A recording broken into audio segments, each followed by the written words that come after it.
Good day to you. This is the middle of July, 2025 from Chico, California, and today we have a brief reading for you, which I know you're going to enjoy. This is called the Essential Quran. This is a subject on which I'm not sure very many Americans have as much knowledge as they might. Knowledge is free.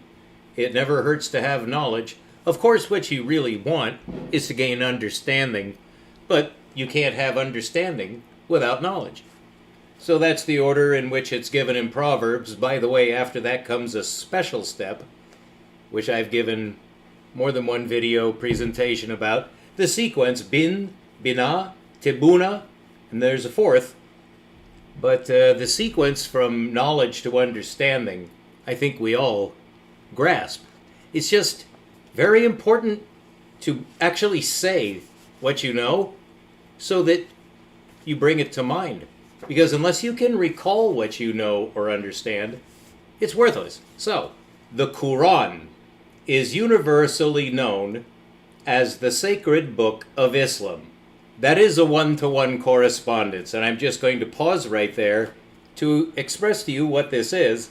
This is a book by an internationally famous linguist and scholar named Thomas Cleary. Now, he is a Westerner, so you might think, well, hey, shouldn't you learn the Quran from an Islam person? That's how I approach the subject. But this is nothing to do with either being Islam or not being Islam. This is understanding this book, which is quite an incredible book. I've been reading it slowly for quite a while now. It's not a short book, but it's not a difficult book. I would say the Bible is at least in order, more difficult than the Quran is quite straightforward. Now, in a book of that depth, and it is a somewhat deep book, but not as deep as the Bible. The Bible took actually over 1,000 years to write. But the Quran took, I believe, 16 years and was written by just one author, not dozens. So this man, Thomas Cleary, has already made a name for himself by translating, these are some of his titles, The Secret of the Golden Flower, which is from Chinese, The Essential Confucius, and The Essential Tao. He's translated these. And the Quran, of course, is not Chinese, but he's translated the Quran, so he knows. It's actually in Arabic, because Muhammad was Arabian. He was an Arabic man, an Arabian man. These people are descendants of Abraham. They're Semitic. The original Semites. And the only Semites left on earth. There aren't any other Semites. I've given several presentations on that, but that's actually a somewhat touchy topic because of propaganda. I hate propaganda, but it's dangerous to speak against it. Okay. So the Quran is universally known as the sacred book of Islam. Now you may have seen it spelled with the Q. And let me get that over here so you can see it. Q-U-R and then a reverse apostrophe A-N. But on the cover, it's Quran. And that's because Arabic is quite difficult to transliterate. And I won't go into that any further because that's not to our topic. But I thought you ought to know. Quran, which I am not pronouncing, I haven't even tried to.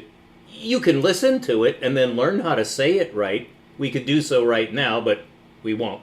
I'll do that in the next video. But Quran is how, I would say, the simplified. It's not as accurate. But if you don't know what that reverse apostrophe is, and no American knows what that is, I know because I tried to learn how to pronounce Hebrew, and Hebrew is a Semitic language. It's got those guttural and throaty sounds too. I got to admit though, it's not as pronounced as Arabic. And I don't have much experience with Farsi, which is the language of, I'll just say, older Iran. Used to be called Persia, as you probably know. I actually have had a stamp collection where I had stamps from earlier where it was still called Persia, and now it has a modern name, Iran. And again, I don't know how that came about, but it's something any one of us might like to know because it's another bit of knowledge which may contribute to understanding. Oh, it's remarkable when you get knowledge. You're on the path of understanding, and it just seems to come rather naturally. Oh, right, I'm sorry about... I get sometimes a hacking attack, and I don't want that to interfere with what we're doing. So this is the Essential Quran by an internationally respected translator who's also translated Chinese, so this man is gifted, but he has great insight, and I think you'll enjoy this. There is a second part after this reading, which is only 2 pages long, where I will talk about our educational system and the Western view of Islam today, which is statistical, but I'm trying to bring you into the modern age if you're not already in it in this sense, because Islam is the focus of a lot of attention right now, as I'm sure you're aware. So I'm going to read this, and then there will be a commentary to follow. This is from the Introduction to the Essential Quran by Thomas Cleary. The Quran is universally known as the sacred book of Islam, the religion of submission to the will of God.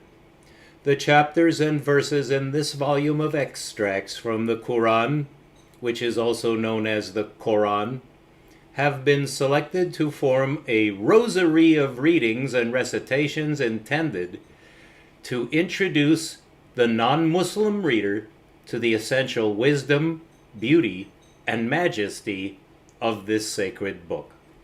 The Quran is undeniably a book of great importance even to the non-Muslim, perhaps more today than ever, if that is possible. One aspect of Islam that is unexpected yet appealing to the post-Christian secular mind is the harmonious interplay of faith and reason. Islam does not demand unreasoning or unreasoned belief. Rather, it invites intelligent faith, growing from observation, reflection, and contemplation, beginning with nature and what is all around us. This may remind you of David Bohm and Krishnamurti. I could name others. Accordingly, antagonism between religion and science, such as that familiar to Westerners, is foreign to Islam. This connection between faith and reason enabled Islamic civilization to absorb and vivify useful knowledge, including that of ancient peoples, whereby it eventually nursed Europe out of the Dark Ages, laying the foundation for the Renaissance. When Europe got on its cultural feet and expelled Islam, the European mind was rent, torn, by the inability of the Christian Church to tolerate the indivisibility of the sacred and the secular that characterized Islam and had enabled Islam civilization to develop natural science and the abstract art, as well as philosophy and social science. The result of this tearing was a painful, ill-fated divorce between science and religion in Europe, one whose consequences have adversely affected the entire world. In the post-Christian West, where thinking people, including scientists themselves once more, are seeking solutions to the difficulties created by the Christian divorce between religion and science, the Quran offers a way to explore an attitude that fully embraces the quest for knowledge and understanding that is the essence of science, while at the same time, and indeed for the same reasons, fully embraces the awe, humility, reverence, and conscience without which humankind does indeed go too far in considering itself to be self-sufficient. That's a quotation from the Quran. Humankind does indeed go too far in considering itself to be self-sufficient. That may be for you the first verse from the Quran that you ever heard. Even for the secular Westerner, apart from any question of religious belief or faith, there are immediate benefits to be found in reading the Quran. First, in view of the sacredness and vital importance of the Quran to approximately 1/5 of all humanity, a thinking citizen of the world can hardly develop a rational and mature social consciousness without considering the message of Quran and its meaning for the Muslim community. With the fall of communism, it has become particularly clear that global peace, order, and self-determination of peoples cannot be achieved without intelligent respect for Islam and the inalienable right of Muslims to live their religion. The second immediate benefit in reading the Quran, therefore, is that it is a necessary step toward the understanding and tolerance without which world peace is in fact inconceivable.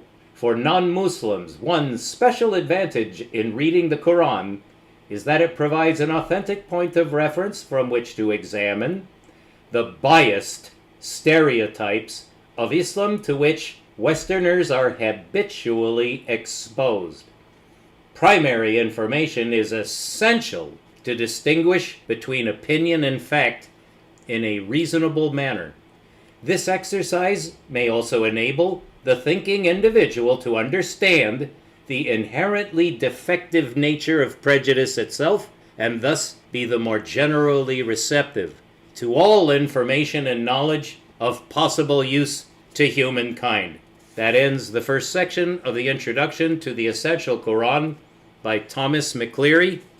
I certainly hope you appreciated this very brief introduction. That was 1993, so about 30 years ago, this book came out. It's high time we knew something about Islam and the Quran. It's of great benefit. It's not just to lead toward world peace, but I think that is something every conscientious scientist or human includes in their itinerary. You have to embrace that or it's meaningless. Am I not correct? We'll be right back. Keep looking up. There is a commentary to follow this. Thank you very much for tuning in. This is a critical time in human history, more so than ever, although you could say it's always been like this. Let's get to the bottom of it, shall we? Let's understand each other so that we can appreciate each other's culture and live in harmony. I think that's a reasonable goal, despite all obstacles. Certainly David Bohm thought so. Krishnamurti thought so. The Dalai Lama thinks so. I think you could name some other very famous names who thought the same thing and preached the same thing. So we're on the right track, both scientifically, culturally, socially, religiously, philosophically, scientifically, definitely. Thank you. We'll be right back. Good day to you. This is Anagalactic in the middle of July. This is in the evening of the 15th day of July 2025 from Chico, California. Over here you'll see a little notice that I really put up so you would see I have more technology. We have kind of a tilting podium there, which says Islam and Europe. Every now and then I like to compare or really correlate science with religion. Religion is the oldest occupation of man. And these days, it is very well known that the Europeans, and in particular the Americans, have a certain little game going where they just don't like religion. Well, there's a history to that. There's a reason why Europeans and Americans are leaving even the idea of religion, except as superstition. It has something to do with the influence of science and rational logic, but not really. And there have always been people who didn't really care for their religion, whether it was tribal, or of course we have nations now. even in whole cultures that transcend nations, such as Islam and Christianity, and those are really the only two. Buddhism has gotten around. Buddhism is not as much of a religion, in my opinion. I was first exposed to religion in my life in any form as Buddhism. I came from a somewhat rare family. There's a God and Jesus loves you. And that's really all we knew because we were not a religious family. The reason I'm telling you all this is because it's important to know where a man is coming from personally, that is, to divulge himself, if he intends to talk about religion. Very recently I made the claim that a man who preaches science, in other words, to teach people how to think about science in a philosophical way, whether it's about the quantum paradox, that it means the universe splits in half, or if it's astrophysics, which means that the universe exploded out of an impossibly negative dot into space that's never been defined. If a man is going to talk like that as if he knew what the hell he were talking about, he has to identify himself religiously. Because 100% of those men who talk like that, either about quantum mechanics forcing a split in the universe, they're atheists. Or those who talk about the universe coming from an impossibly inside-out dot that expands into a space that's never been defined. Those men are all atheists. And what you'll be finding out on your own, I'm not going to preach to you, and I'm not going to state directly what you're going to learn, but at the risk of influencing your perception of what is to come, you're going to see that the overlap of those men who open their traps and talk as if children should be allowed to listen to them because they are pure as driven snow, and they talk about the Big Bang, even by that name, showing that they're actually probably not qualified to speak to children or youth, or anybody really. They should be in a little club, they should be in a little church talking about their goddamn Big Bang, which is anti-scientific. And then talking about the quantum paradox as if that forced a split in reality, to the point of saying that it causes more than one universe. Well, these men are obviously clearly out of their minds, but every single one of them, without exception, is atheist, and they're not agnostic. I've known several men who claim to be agnostic in and out of science, and I respect that. But I don't respect a person who's an atheist. First of all, why would you even say that? What are you, trying to start a fight with the rest of humanity? No, they think that they're gods. They're atheists because they don't want anybody above them. And God, obviously, by definition, would demand some kind of honor. Well, they don't honor anybody except themselves. And that is the hallmark of European culture and society and politics and religion for over 1,000 years. That Europe has been a cesspool of the very worst practices and the very worst ideas. And then all of a sudden, because of a glut of people in part, a series of discoveries was made beginning, you could begin any number of centuries ago, going back to 4 or 5 centuries ago, or even 6. But it's about 2 centuries ago that things began to pick up in Europe in a way they never picked up anywhere else. It was called technology. And technology was considered to be the offspring of science.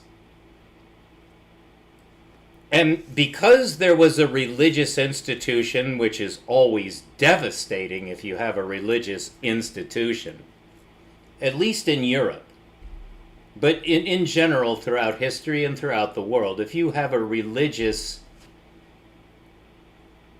institution, that is, it's backed by the government, then it is part of the government.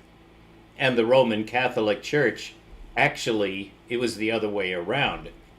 They were on top of a lot of governments. And of course, it caused the Dark Ages. The Roman Catholic Church not only did nothing to relieve the Dark Ages, it caused the Dark Ages. So in reviewing Islam, I take a lot on my shoulders because of the decided bias in Europe against Islam. And you may remember from your schooling that the Mohammedans incurred on Europe from the south. They went across the Bosphorus and Dardanelles, went all the way to Vienna. Martin Luther was alive when this happened. They were at the gates of Vienna, which is in Central Europe. They also had gone across North Africa and spread their religious and cultural and politic body through more than half of Africa going south. And all the way across North Africa, which to this day is Islam. Everywhere they went, they converted the pagan tribes who were in their way. They didn't want to hurt them, but necessarily when you're taking over someone's land, some of them will get hurt. So, I don't know if you like that or not. I don't see how anybody could like conquering, but it was something that happened. And they went into Spain and took the entire Iberian Peninsula was taken over by the Islam. You could say nation. It was one entire nation, but it depends on how you define nation. You might prefer the word culture. And they were on their way to Paris. They were going to take over France. They were going to take over Europe. They were going to take over the world. But then the European Vatican, the murderers of millions of innocent true Christians, they were the enemies of Christianity masquerading as true Christians. And that's actually in prophecy, which I don't expect you to credit. I'm just telling you all of this fits. But Islam never got Vienna. It was driven back out of what was thought at the time, or is now, to be Europe. And Spain, really, I suppose you could say, using a cliche, threw off the shackles of the Moorish Empire and became European again. Which at least makes some kind of sense. But the Islam nation stretches farther than Russia. It stretches farther than Asia. In the longest width of Asia, the Islam empire is much larger. It basically spanned the entire earth, except for the New World. It reached all the way to Indonesia, which is as far as you can get. They didn't go into Australia, though, but they did go into all the other islands. I'm not sure why they didn't go into Australia. I really don't. But they took much of India, and then everything to the east of India was converted to Islam. They went all the way into China in the sense of being welcome there. They were considered to be good. They weren't considered to be like, the Huns or just some European army or Vikings or Portuguese in the future, or Spanish in the future, or the England in the future. They weren't like that. They weren't imperialist. And their empire remains today, but now it's mostly just cultural. They're Islam. They're very religious people. Well, it's not just today that there is a complete chasm that's been enforced by propaganda, Western propaganda, whereby I was not given any knowledge of the Islam people whatsoever in grade school or in high school or beyond. It's obvious to me that the Western culture had long ago made up its mind that Islam is foreign. It's not, well, in a word, it's not Christian. Quite ironic. But now, today, because the Islam people are literally being slaughtered wherever they're found. The United States has declared war on the Islam nations in their entirety. And of course, Israel, whoever they actually are or represent, and it's the cat's out of the bag. We know exactly what Israel is now. They're the terrorists who are out to murder all of the Islam people. It's plain as day. It's just terrifying to say. And of course, there's political rhetoric to deny what's actually happening in front of your eyes. But now that I know the history, the wool was pulled over. There was no such thing as an education to make me a well-rounded man. I was given an education to join the ranks of the same imbeciles that used to shit from their upper stories on the people in the streets. They did that for centuries. Just throwing their dung on people walking below. Absolutely uncivilized. Certainly the Teutonics were uncivilized, but they all were terrifyingly bad people in every sense. Whereas for I would say, yeah, for 1,000 years, measuring from 700 AD to 1700 AD, that's 1,000 years, the Islam Empire was the model of culture while Europe was a festering cesspool. And it's just remarkable that everybody in Europe had white skin, whereas every single Islam person has brown skin. But the Islam people converted half of Africa, where their skin is black, converted half of them to Islam, and they remain Islam to this day. Ethiopia is Islam, but so is Tunisia. So is Egypt. So is Libya. I could name a dozen more countries. And they're happy being Islam. Christians, comparably, the Protestants, for instance, they're never happy. They're also unwholesome. The Islam people are pure. They favor purity and they enforce it with cultural pressure. It's better to be pure and good. Not in Christianity. Christianity is based on hatred. And now America is attacking the good people. And it's pretty obvious that the Americans are the enemy. They're the bad people. Well, I'm in America. But I'm not political, so I'm not a threat. I'm only speaking from the point of view of culture, not from the point of view of politics or who deserves to own the oil, which is what it's all about. The Israelis need to be sure that that oil that's in Iran belongs to them.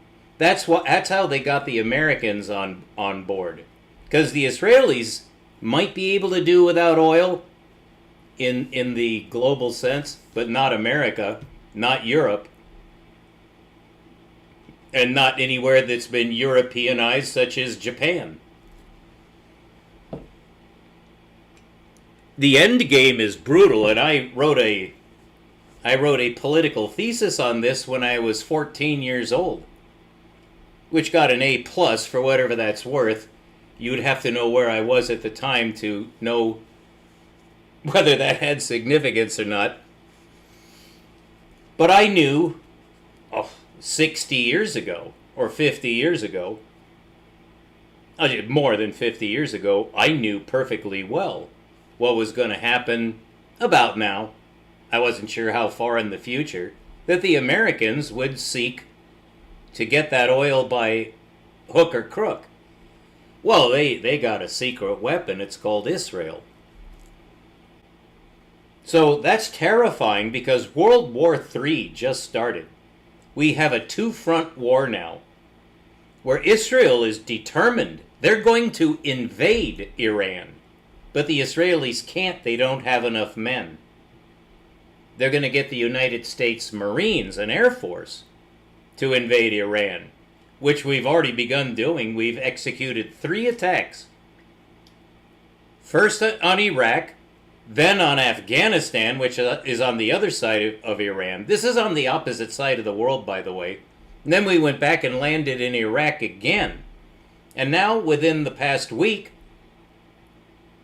about a week ago, B-1 stealth bombers for the first time crossed into Iranian territory and bombed the living shit out of them, while Israeli rained down death missiles and destroyed thousands of lives. So Iran is under attack, and that's the beginning of the Third World War. Because I don't know if you've noticed it or not, but NATO has been attacking Russia lately. NATO has been attacking Russia for a long time. It's all part of a great orchestrated dance. But the ones who come out on the bottom are the Islam people. So at least for the sake of posterity, at least for the sake of Isaac Asimov's foundation, the library of truth that will still be in existence in the future, I must raise my voice as an American to tell you what you're about to lose forever. But actually, I happen to know a lot more about it than you'll ever care to know. And I can just assure you, for what it's worth, it doesn't matter. The Islam people are not going to be wiped out.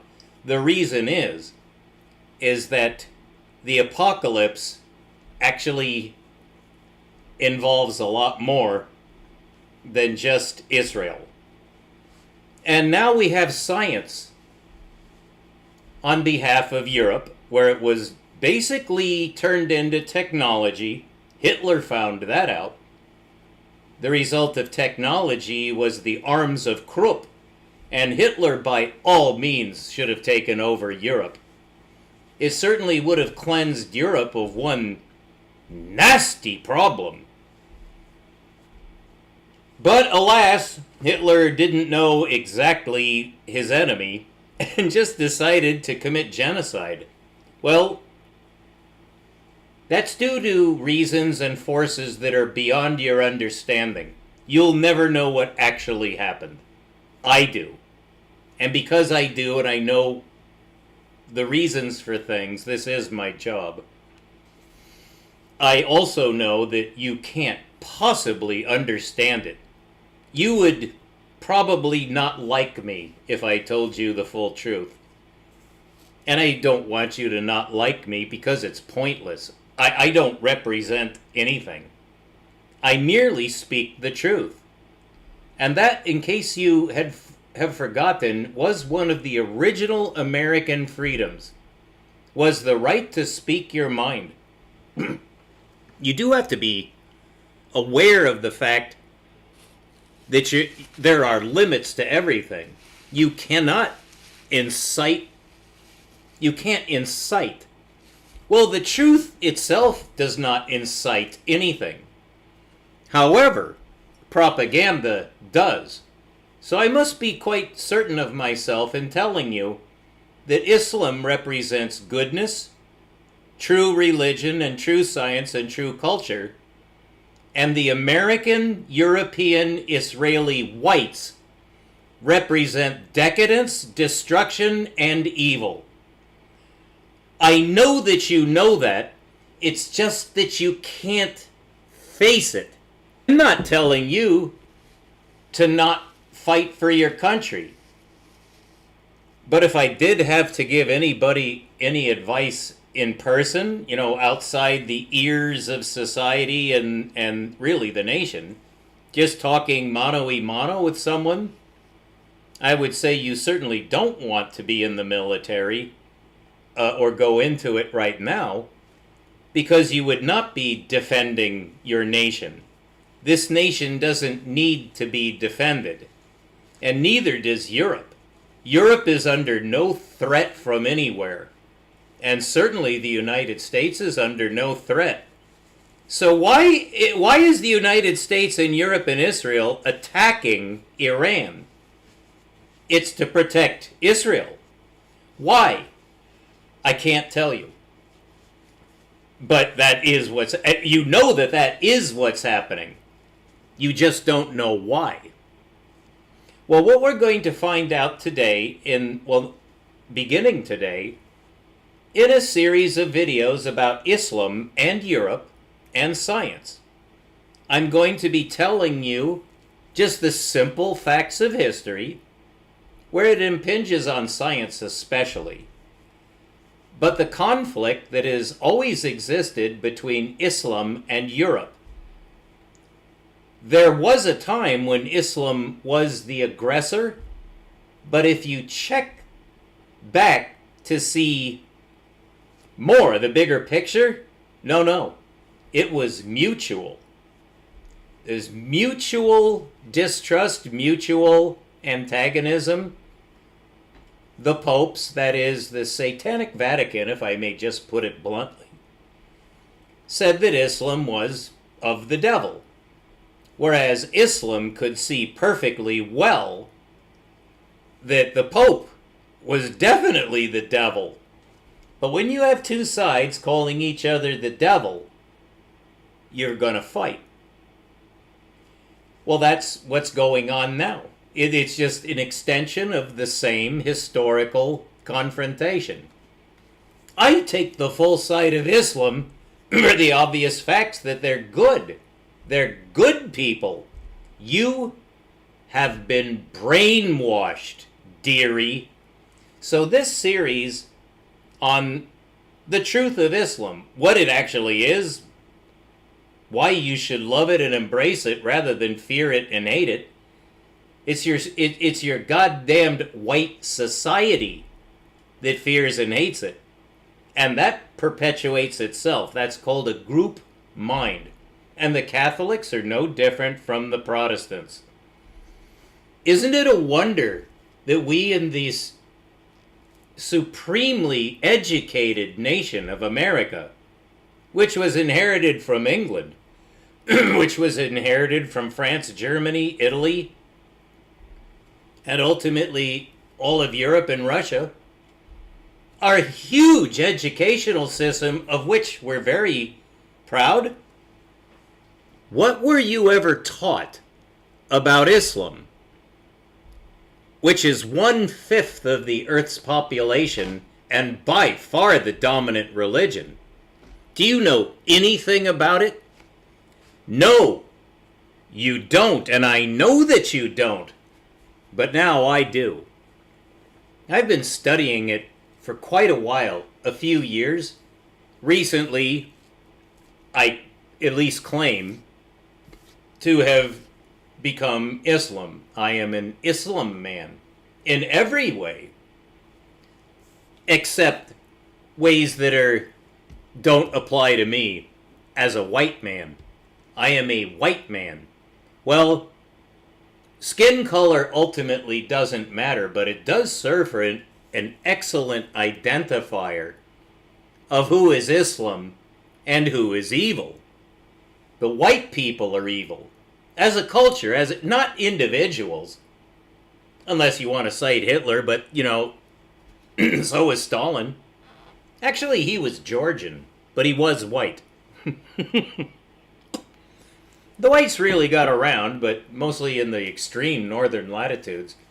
The middle band of Earth is occupied by brown people, and the black people live exclusively south of the equator.